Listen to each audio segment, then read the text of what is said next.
ये यहाँ पे क्यू ओ आर के पास में देखो, ये क्या है क्यू ओ आर, तो ये क्यू ओ आर इतना बड़ा स्पेस हो गया। फिर आर ओ एस, ये मैं आर ओ एस इसको भी ऐड कर सकता हूँ। इट मीन्स कि मैं अगर मैं पूरा इतना एरिया कवर करूँगा, माइनस में 170 लिखना, फिर आपके सामने उसी तरह से सो ऑन करके चलते जाना। जो लास्ट में इसे सॉल्व करके आएगा आंसर, वो आपका फाइनल आंसर हो जाएगा। हेलो एवरीवन, आई होप आप सब ठीक होंगे। गाइस, ये आपकी 9th क्लास की वीडियो है जो कि मैथ्स की है। आपको इसके अंदर में पीवाईक्यू फॉर्म पे मैंने क्वेश्चंस दिए हैं और इससे पहले वन शॉट के अंदर में जो भी क्वेश्चंस दिए हैं भाई वो करके जाना। उस तरह के मैंने आपको उसके अंदर पेपर भी दिखाया, एक्सपेक्टेड पेपर थे जो आप लोग का 2 मार्च को जो DU KV CBSE में एग्जाम है, उनके अगर किसी ऐसे बच्चे जो CBSE से हटके दूसरे बोर्ड में हैं, उनके लिए भी अगर NCERT फॉलो होता है तो भैया इस क्वेश्चंस को करके जाना। मिक्स क्वेश्चंस होगा, अब सेशन का मुझे नहीं पता, लेकिन ये इसमें 3 से 4 मैंने प्रीवियस क्वेश्चंस रखे हैं। बहुत इजी कंसेप्ट के साथ मैं आपको बताने की कोशिश करूंगा, बस आप शिद्दत से देखते जाना। 9वीं निकाल लो, 10वीं में जैसे अभी 10वीं वाले डंका बजा रहे हैं ना, सेम हम लोग भी 10वीं में डंका बजाएंगे 2023-24 के बैच में। क्या आप लोग इस चीज़ से सहमत हो? सहमत हो एक लाइक ठोक देना, बस सब्सक्राइब कर लेना, आगे छोड़ देना, जो भी चीज़ों का देखा जाएगा। मेरे भाई बहन, आप लोग को ये क्वेश्चन दिख रहे होंगे, जितने भी हमारे शेर नहीं हो, आपको क्वेश्चन दिख रहा है यहाँ पे, कह रहा है in the given figure POQ। आपके सामने POQ आपको यहाँ से दिख गया होगा, POQ है, POQ एक लाइन दिख रहा है, इज द लाइन, ठीक है। Ray OR is perpendicular to line PQ, मतलब ये जो आपके सामने ये जो OR है, ये OR परपेंडिकुलर है किस पे? PQ पे। तो इट मीन्स कि आप इसे लिख सकते हो OR परपेंडिकुलर टू, ऐसे लिख लो यहाँ पे OR परपेंडिकुलर टू किस पे है? PQ। समझ रहे हो बात को यहाँ पे? फिर आप ये भी लिख सकते हो यहाँ पे POQ इज अ लाइन, हाँ या ना, यस या नो मेरे भाई, ये बताओ। ठीक है, इतनी बातें समझ आ गया। फिर क्या OS इज अनदर रे line between the OP and OR। It means कि आपके पास एक OS जो है, ये आपके पास अनदर रे है। आप यहां पे देख सकते हो, ये गया, ये OS आपके क्या है? अनदर रे है। रे का मतलब पता है आपको, जैसे एक तरफ से बिंदु होता है, एक तरफ से एरो चल रहा होता है, मतलब एक तरफ इसके एंडिंग पॉइंट होते हैं, उसे हम रे कहते हैं, मतलब रेखा कहते हैं। कह रहा है यहाँ पे प्रूव दैट एंगल, यहाँ पे ROS इक्वल्स टू, ये गलत भाई, यहाँ पे ये 20 नहीं, इसका 2/1 है, मतलब 1/2 है। इसके लिए एंगल QOS माइनस POS। आपके पास ये भाई 9वीं के अगर 2019 की बात करें और 21 की बात करें, दोनों सेशन में क्वेश्चन पूछा गया है। अगर ये दोनों सेशन में क्वेश्चन पूछा गया है, इट मीन्स कि ये कहीं ना कहीं वैल्यूएबल पॉइंट बनता है। अगर सपोज करो इस तरह के क्वेश्चन ना भी आए, लेकिन आपको यहाँ से एक कंसेप्ट मिलेगा कि आपके पास किस तरह से अगर इस तरह के डायमेंशन वाले क्वेश्चन होंगे तो आप अटेम्प्ट कर पाओगे। एक चीज़ और बताता हूँ, अगर आपको लास्ट में एक चीज़ और बता दूंगा कि अगर इस तरीके का, जैसे मान लो चैप्टर नंबर 6 हो गया, 7 हो गया, सर्कल हो गया, क्वाड्रिलेटरल हो गया, आपके एरिया रिलेटेड सर्कल हो गया, अगर उन सबों में आपके सामने क्वेश्चन आता है, नहीं कर पाते हो तो क्या करना पड़ेगा? और मेरे भाई ध्यान रखना, जितने भी शेरनी हो, आप लोगों के लिए जो CBSE ने ऑफिशियल केस बेस्ड क्वेश्चन दिए हैं, वो भी मैं बता दूंगा आपको कि कैसे आपको करना है, वहां से आपके 20 नंबर पक्के हो सकते हैं। ठीक है, तो चलो हम देखते हैं इस क्वेश्चन को कैसे कर सकते हैं। सबसे पहले देखो, आपके सामने जो गिवन था, आपने ऑलमोस्ट यहाँ पे सारी चीजें देख ली। मैं आपको ये चीजें जो है यहाँ पे लिख के दिखाता हूँ। देखो भाई, आपको सीधा यहाँ से आंसर डालना है। ठीक भाई, पेज कम पड़ सकता है क्योंकि मैं बड़ा लिखता हूँ। आंसर में आपको सबसे पहले देखना है जो आपके सामने POQ जो है, POQ इज अ लाइन, ये बोल दो सबसे पहले। POQ जो है एक लाइन है, ठीक है भाई। देन आफ्टर कह सकते OR, क्या कह सकते हैं यहाँ पे? OR परपेंडिकुलर टू क्या है? PQ, क्या बोल सकते हो? PQ। फिर अपना लास्ट में ये बोल सकते हो यहाँ पे OS इज अ रे, आप ये भी बोल सकते हो OS क्या है? एक रे है। इतनी बातें समझ आ गई। आगे आपको यहाँ पे 2 फॉर्मेशन दिख रहा है कि अगला पॉइंट यहाँ पे ध्यान सुनो, ये POR और QOR, तो यहाँ पे लिख सकते हैं angle POR equals to angle QOR। ठीक भाई, यहाँ पे ये कितने डिग्री के बराबर है? ये भाई 90 डिग्री के बराबर है, क्योंकि आपको दिख रहा है यहाँ पे QOR ये 90 बन रहा है, POR ये 90 दिख रहा है। जो बता रहा हूँ आप ध्यान से सुनते जाओ, इससे इजी कुछ नहीं होता, आज के बाद आप भूलोगे नहीं, बस एक बार प्रैक्टिस कर लेना। POR equal to QR equal to 90।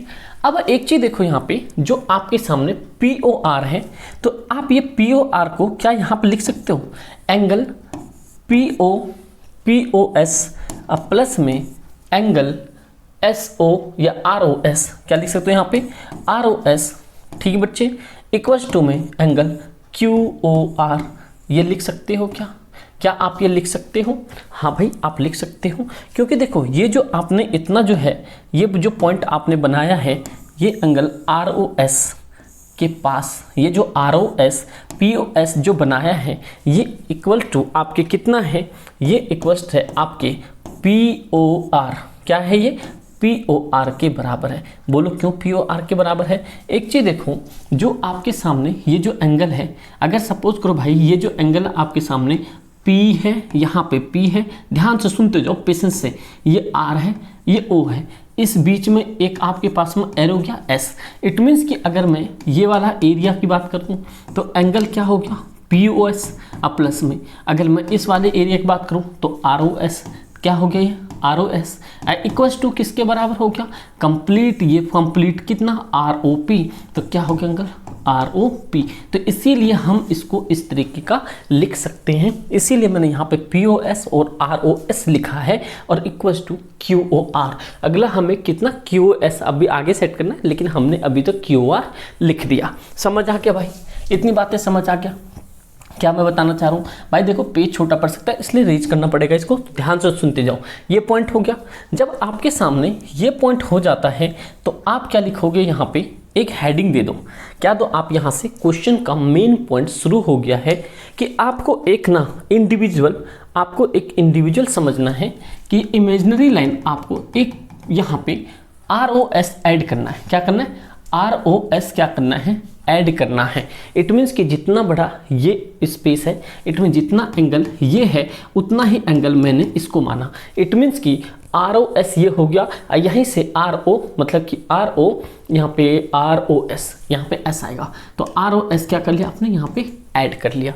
अब समझ रहे बात को, मतलब मैं एंगल ये 90 का है तो मैं सोच रहा हूँ ये एंगल जितना, ये एंगल X है तो ये एंगल भी X है, इसीलिए मैंने यहाँ पे क्या ऐड कर लिया, एक इमेजिनरी मैंने ROS ऐड कर लिया। तो आप ये याद रखना, यहाँ पे क्या ले लिया मैंने ROS। समझ गए यहाँ पे? मतलब आगे स्टेटमेंट सुनो, तो यहाँ पे एक स्टेटमेंट लिखो, यहाँ पे एक स्टेटमेंट लिखो, ठीक भाई, यहाँ पे एक स्टेटमेंट लिखो, यहाँ पे एडिंग एंगल, क्या लिखा हमने ROS बोथ साइड, क्या लिखना भाई, बोथ साइड। इस स्टेटमेंट से ये क्लियर हो गया, अगर मैं इसको इमेजिनरी लाइन बना रहा हूँ तो मैं इसमें भी ऐड कर रहा हूँ और उसमें भी ऐड कर रहा हूँ। अभी देखो कैसे, आपके सामने कुछ इस तरह के कंडीशन है, ठीक है भाई, इस तरीके का कंडीशन है, adding ROS both side. It means कि आपके पास है एंगल POS प्लस में एंगल ROS, एक एंगल और ऐड करना है, angle ROS equals to angle QOR plus में एंगल ROS। समझ रहे हो? क्योंकि आपने ये वाला स्टेटमेंट यहाँ पे ऐड करवाया है इमेजिनरी लाइन से। ये बात समझ गए यहाँ पे? अगला समझो भाई, अगर लग रहा है ना समझ आ रहा है, लेकिन आपको भाई यही रामबाण है, यही आपके पेपर में आने वाले हैं और इस तरह के क्वेश्चंस बनते हैं। तो अब एक चीज़ देखो, यहाँ पे आपके पास क्या सिनेरियो है, एक सिनेरियो आप यहाँ से देखो, जो आपके पास POS तो अकेला है, लेकिन यहाँ पे ये जो है ROS ये आपके पास 2 टाइम्स है, तो आप लिखो यहाँ पे एंगल POS प्लस में 2 टाइम्स एंगल ROS। समझ गए यहाँ पे? क्यों? क्योंकि एक ROS पहले से था, एक ROS ऐड करवाया, ये हो गया आपके पास में 2 ROS, जो मैं इमेजिनरी लाइन वहाँ से कनेक्ट कर रहा था। इक्वल्स टू में देखो, एक चीज़ देखो, इक्वल्स टू में ये QOR, इट मीन्स कि QOR, ठीक भाई, ROS, तो ये ROS ये भी है, ये ROS ये भी है। इट मीन्स कि जो हमारे पास इमेजिनरी लाइन है, ये यहाँ पे QOR के पास में देखो, ये क्या है QOR, तो ये QOR इतना बड़ा स्पेस हो गया, फिर ROS, ये मैं ROS इसको भी ऐड कर सकता हूँ। इट मीन्स कि अगर मैं पूरा इतना एरिया कवर करूँगा तो ये क्या नाम दे सकता हूँ मैं इसको, QoS। क्या दे सकता हूँ मैं, QoS। क्योंकि हमें प्रूव करना है यहाँ पे QoS। तो इतने बराबर में आप क्या लिख सकते हो, एंगल QoS। समझ रहे हो क्यों, क्योंकि आपको उतना इमेजिनरी लाइन है, QOR 90 डिग्री बन रहा है। फिर आपने ROS ऐड करवाया तो ये ROS भी ले सकते हैं हम यहाँ पे, क्योंकि दोनों सेम है। तो यहाँ से लेके ये जो यहाँ से लेके यहाँ तक की जितने भी सिनेरियो है, ये एरो जहाँ तक लेके ये हमारा क्या बनता है, ROS। तो QoS, इसलिए हमने QoS वहाँ पे रख दिया। अब देखो प्रूव क्या करना है, हमें प्रूव करना है एंगल, यहाँ पे ये 2 नीचे है भाई, 1/2 है, ये 1/2 QoS इक्वल्स माइनस POS। अब देखो कैसे, ये जो आपके पास 2 ROS है, इसको आप एंगल ROS इक्वल्स 2 में एंगल QoS ऐसे रखो, ये एंगल को उधर शिफ्ट कर दो, माइनस में एंगल POS। ठीक है भाई, ये बात समझ आ रहा है, कुछ हल्का हल्का सा भनक दिख रहा होगा। इसे आप रख लो यहाँ पे ब्रैकेट में, ये आपने ब्रैकेट रख लिया। अब देखो यहाँ पे ये एंगल है ROS इक्वल्स 2 में, यहाँ पे रखो, ये ब्रैकेट लगा लो, ठीक है, यहाँ पे QoS माइनस एंगल POS। ये बात समझ गए यहाँ पे, ये बड़ा सिंपल। ये जो 2 है ये हट के इसके नीचे आ गया, कोई दिक्कत, क्योंकि ROS के नीचे जो 2 था उसके नीचे चला गया। और फाइनल आंसर आप बोल सकते हो इसे कि एंगल ROS इक्वल्स 2, अगर कुछ नहीं है, अगर ये मान लो ये कुछ नहीं है, तो क्या मैं इसको 1/2 लिख सकता हूँ, क्योंकि नीचे 2 है, ऊपर 1 से मल्टीप्लाई पूरे करवा दो तो कोई फर्क तो पड़ेगा नहीं। तो इसलिए यहाँ पे लिख लो angle QoS minus angle POS। ये बात समझ गए। तो ये आपके सामने क्या है, थोड़ा सा भाई उधर दिख गया होगा, थोड़ी इसके लिए सॉरी।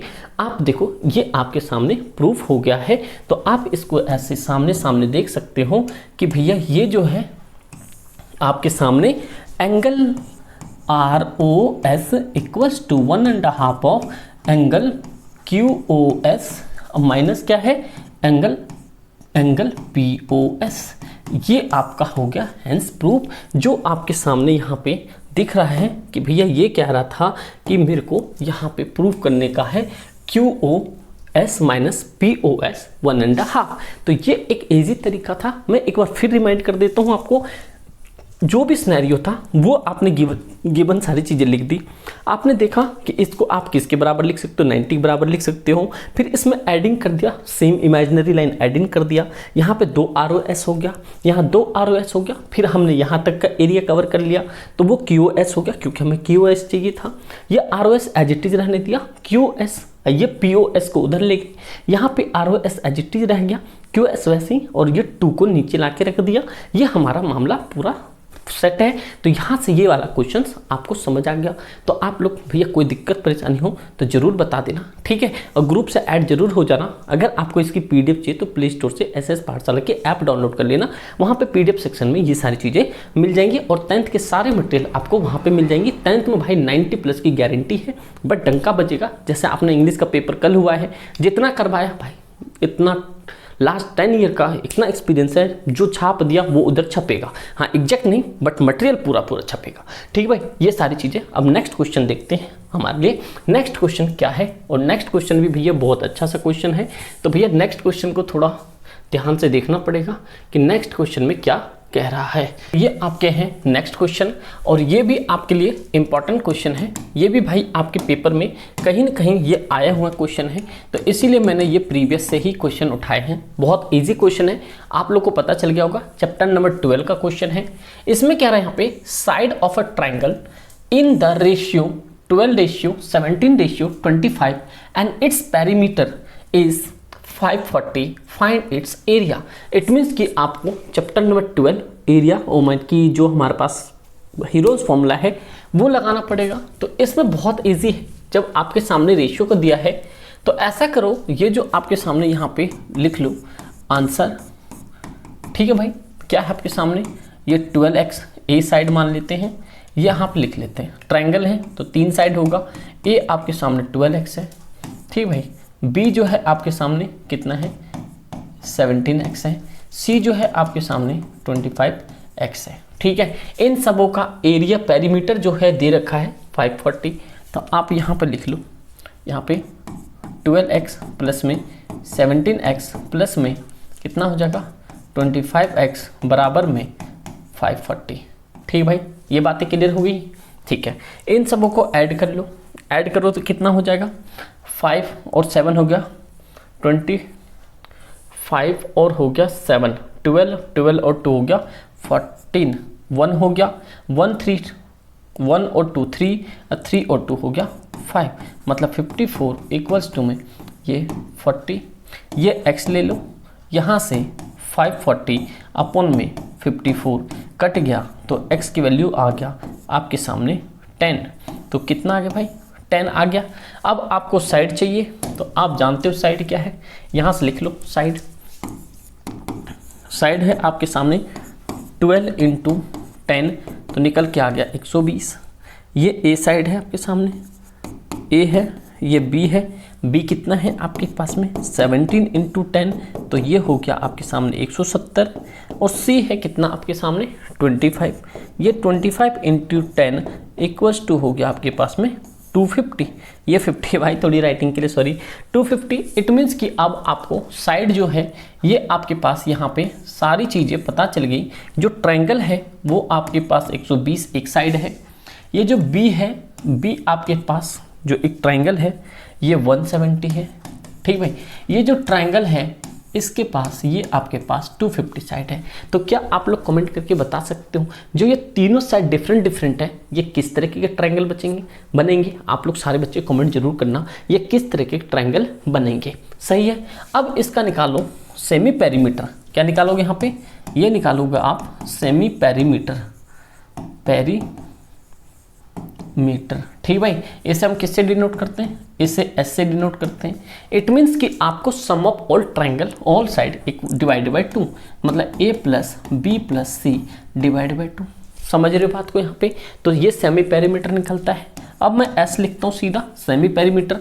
तो एक साइड कितनी है आपके पास, एक साइड आया है 120 प्लस में 170 और प्लस में आया आपके पास में 250, ये आया डिवाइडेड बाय 2। समझ रहे हो बात को? अरे समझ रहे हो नहीं समझ रहे हो शेरों, आप जगे रहना, जीवन में बहुत कुछ करना है, ठीक है। शेर नहीं हो तो आप लोग याद रखना। तो इसको हम जोड़ते हैं, ये सबको पता है आपको, अगर आपको जोड़ने की भी जरूरत नहीं, क्योंकि यहाँ पे पेरीमीटर दे रखा था 540। आपको पता है 540 को 2 से डिवाइड करो तो कितना आएगा, इसके पास ये जानते हो 540 ही आएगा। सबको डिवाइड जोड़ोगे इससे आ जाए आपके पास में 270। इट मीन्स कि 27 2 जा 54 होता है, 270 आपका क्या आता है, सेमी पेरीमीटर आता है। समझ रहे हो? अब आप कुछ मत करो, इसको ना आप फॉर्मूले पे पेरीमीटर जो हीरोन्स फॉर्मूला है उस पे आप बैठा दो। मैं आपको बता रहा हूँ कैसे करना है, ठीक है। मैं आपको बता रहा हूँ कैसे करना है। यहाँ पे लिख देता हूँ एरिया ऑफ ट्रायंगल, ठीक भाई। Area of triangle Heron's formula का ये फॉर्मूला होता है आपके सामने। यहाँ पे लिख देता हूँ, देखो भाई पेन चेंज कर देता हूँ। यहाँ पे ले लो अंडर रूट में ये s रखो, s मतलब सेमी पेरीमीटर, फिर एक s उसमें से साइड माइनस करना, एक s फिर उसमें से साइड माइनस करना, एक s उसमें से फिर एक साइड माइनस करना। ये आपके हीरोन्स फॉर्मूला के आपके पास हीरोन्स फॉर्मूला हो जाएगा। आपको क्या करना है, वैल्यू ऐड करने के लिए आप सीधा ये निकालना सॉल्यूशन। s की वैल्यू कितनी आई है आपके पास में 270 आई है। यहाँ पे s 270 है, अब माइनस a साइड कितना आया है 120 आया है। फिर अगला यहाँ पे 270 लिखना, माइनस में 170 लिखना। फिर आपके सामने उसी तरह से सो ऑन करके चलते जाना। जो लास्ट में इसे सॉल्व करके आएगा आंसर वो आपका फाइनल आंसर हो जाएगा। तो आप लोग मुझे कमेंट करके बताना कि इसका आंसर कितना आता है। इसका जो आंसर आया था आप लोग कमेंट करके बताना 9000 या यहाँ पे 900 या यहाँ पे 90। आप लोग मुझे कमेंट करके बताना कि ये आपके पास ए ऑप्शन है, ये बी ऑप्शन है और ये आपके सामने सी ऑप्शन है। आप लोग इसका कमेंट जरूर करना। बस इतना करना हो तो सेमी पेरीमीटर निकालना हो तो उसके बाद एरिया निकालना हो तो बस दैट्स इट, कहानी खत्म। ठीक है भाई। अगला एक इंपॉर्टेंट क्वेश्चन और देखो, अगला ये जो है भाई ये हजारों बार क्वेश्चन पूछा गया है, समझ रहे हो बात को। क्या रहा है यहाँ पे, the length breadth and height of a room are 5 metre 4 metre 3 metre respectively, find the cost of white washing the wall of the room and the ceiling at the rate of 7.50 metre per 15 metre square. भाई ये आपके chapter number 13 है, ये जो है आपके सामने chapter number 13 और भाई मोस्ट इंपॉर्टेंट क्वेश्चंस है। यहाँ पे आपको 4 वॉल का फॉर्मूला यूज़ करना है। तो चलो मैं आपको ये भी क्वेश्चंस करके दिखाता हूँ, ये क्वेश्चन किस तरह से होगा। भाई सबसे पहले देखो जो डायमेंशन है, क्या यहाँ पे जो डायमेंशंस है, यहाँ पे डायमेंशंस ऑफ रूम क्या है, डायमेंशन ऑफ रूम क्या है आपके सामने 5 मीटर का ये लेंथ है, ये ब्रेथ है, ये आपके सामने 3 मीटर का क्या है हाइट है। ये बात समझ गए यहाँ पे। उसके बाद देखते हैं कॉस्ट को वाइट वॉश करना है, इट मीन्स कि आपके सामने वाइट वॉश। चलो ठीक है भाई, तो हम लेते हैं रिक्वायर्ड एरिया कितना होगा इसका। रिक्वायर्ड एरिया होगा आपके सामने, फॉर्मूला लगेगा बच्चे 4 वॉल का, क्या लगेगा यहाँ पे 4 वॉल, एरिया ऑफ 4 वॉल लिखो, ऐसा लिखो आप यहाँ पे, एरिया ऑफ 4 वॉल कितना भाई, area of 4 wall, 4 walls plus में सीलिंग, क्या होगा भाई सीलिंग, क्योंकि पेंट करोगे तो आप चारों दीवारों में भी करोगे, छत में भी करोगे, नीचे ज़मीन पे तो नहीं करोगे ना, इसलिए हमने टोटल सरफेस एरिया नहीं लिया, हमने यहाँ पे एक तरह से 4 वॉल का एरिया लिया, अब प्लस में सीलिंग को ऐड किया। तो 4 वॉल का फॉर्मूला क्या होता है, 4 वॉल का फॉर्मूला होता है 2 बाहर लेंथ ब्रेथ इंटू हाइट, अब प्लस में सीलिंग होता है L इंटू बी। ये फॉर्मूला आप रट लो भाई, आपके लिए बहुत रामबान का काम करेगा, समझ रहे हो, ये आपके रामबान का काम करेगा। इस फॉर्मूला को आप अच्छे तरीके से लिख लो भाई, समझ रहे हो बात को, इसको बहुत अच्छे तरीके से लिख लो कि ये किस तरीके का आपके काम आने वाला है। तो ये जो इतना डायमेंशन है, ये डायमेंशन ये वाला है, ठीक है। तो अब आपको क्या करना है, सीधा यहाँ से आप करो वैल्यू पुट, क्या करो यहाँ पे 2 है तो 2 ऐसा द्वारा हटा दो इसको, तो आप लोग लिख लेना, इसे नोट कर लेना, मैं सही तरीके से एक बार द्वारा लिख देता हूँ, ठीक है भाई। तो इतनी बातें समझ गए। अरे बोलो शेरनियों, क्या हुआ, नहीं बोल पा रहे हो, नहीं समझ आ रहा है तो वो भी कमेंट करके बता देना, ठीक है भाई, द्वारा बता दिया जाएगा। और आप लोग ये भी बता देना कि आप लोग को जो सपोर्ट मटेरियल मिला है उसके पीछे जितने भी क्वेश्चंस हैं, अगर आप लोग वो करके भी चले जाओगे तो आप लोग डेफिनेटली पासिंग से बहुत अच्छे नंबर लेके आओगे, ठीक है भाई। तो हम फॉर्मूला लिखते हैं, यहाँ पे क्या था 2 था LB इंटू हाइट प्लस में L इंटू बी, ठीक है भाई।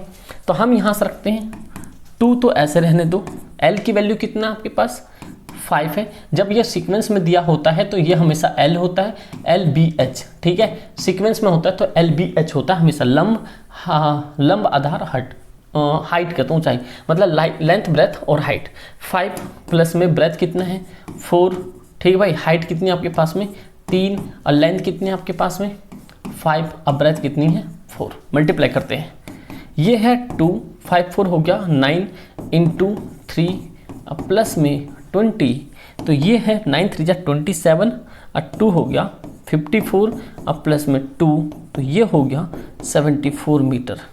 कितना होगा भाई यहाँ पे 74 मीटर। ये क्या आया है यहाँ पे एरिया आया है, इट मीन्स कि जो 4 वॉल है उसको पेंट करवाना जो है 74 मीटर हमारा पूरा टोटल एरिया बन रहा है, लेकिन उसे जो है वाइट वॉश कॉस्ट जो है यहाँ पे cost of white wash, white wash का मतलब पता है ना आपको, वाइट वॉश का मतलब होता है ये वर्ल्ड वॉर हो रहा है भाई, ठीक है भाई, क्योंकि पेंट करवाना भी वर्ल्ड वॉर से ज़्यादा मुश्किल ही माना जाता है, इतना सामान को शिफ्ट करना पड़ता है, इसीलिए भाई ये वाइट वॉश है। और इसका कॉस्टिंग जो है 1 मीटर का लगा है, मतलब कि 1 मीटर स्क्वायर जो है आपके सामने है, ये तो स्क्वायर लिखना है यहाँ पे लिखा नहीं, 1 मीटर कितना है 7 कितना है 50, कितना भाई 7.50 रुपीज़ पर मीटर स्क्वायर। तो इट मीन्स कि आपको पता चल गया कि टोटल एरिया है आपके पास में 74 मीटर और ये लग रहा है 7.5 रुपये। आप इसको मल्टीप्लाई कर लो, आपका आंसर आ जाएगा। और अभी आप सारे बच्चों का मुझसे पहले कमेंट होना चाहिए कि आंसर मल्टीप्लाई करने से कितना आ रहा है। तो आप लोग वीडियो पॉज करो और जल्दी से मल्टीप्लाई करो, उसका कमेंट कर दो, जब भी मैं समझूंगा आपने पहले किया था। चलो भाई, ये है आपके सामने 74। मैं इस पॉइंट को हटा देता हूँ, मैं लिखता हूँ 75 मल्टीप्लाई 5 4 जा 20, 2 7 5 जा 35 और ये 5 और ये एक 5। तो इट मीन्स कि हमारा आंसर आ जाएगा यहाँ पे 555। ये आपका 0.0 लगा लेना, मतलब कि 555 रुपये आपको पूरे एरिया का पे करना पड़ेगा। ये मल्टीप्लाई भाई हमने तो जुबानी कर ली। अगर आपको सीखना है तो एक चीज़ देखो, जब भी कभी भी जैसे मान लो 25 है 13 है, इसको मल्टीप्लाई करना है, इनको करना 5 दिया 15, 1 बच गया, क्रॉस मल्टीप्लिकेशन करो 3 दूनी 6 और 5, 6 और 5 11, 11 और 1 हो गया 12, 1 हो गया 2 कम 2 और 1 3, 325। ये क्रॉस मल्टीप्लिकेशन वाला खेला होता है। तो आपको ये सारी चीज़ें समझ आ गया। अगर आपको समझ आ गया हो, अच्छा लगा हो, कमेंट करके ज़रूर बताना। बस आप लोग सब्सक्राइब कर लेना, जो बच्चा फर्स्ट टाइम है लाइक नहीं क्यों कर देना मेरे दोस्त। आप लोग 10वीं में आ जाओ, डंका बजा देंगे। और आप लोग ये भी कमेंट करके बताना कि आप लोग किस स्कूल से हो, एड्रेस के साथ, फिर मैं आप लोग के साथ बातें भी कर सकता हूँ। ग्रुप से जरूर जुड़ जाना, जो भी इन्फॉर्मेशन होगा। अभी तक जितने भी पेपर मैंने बताए हैं, आपके एक एक पेपर इर्द गिर्द ही बना है। तो उसी तरह से 10वीं में तो भाई आपको 90% की गारंटी दे रहे हैं, 90% आपके पेपर बनेंगे। बस इसी से करते जाओ। और क्वेश्चन चाहिए तो आप लोग बता देना, मैं थोड़ा सा, आप जानते हो और भी क्लासेस होती है, उनमें भी थोड़ा इंगेज हो गया, बट मैं आप लोग के लिए टाइम जरूर निकालता हूँ, चाहे कुछ भी हो जाए। ठीक दोस्त, thank you so much and love you all.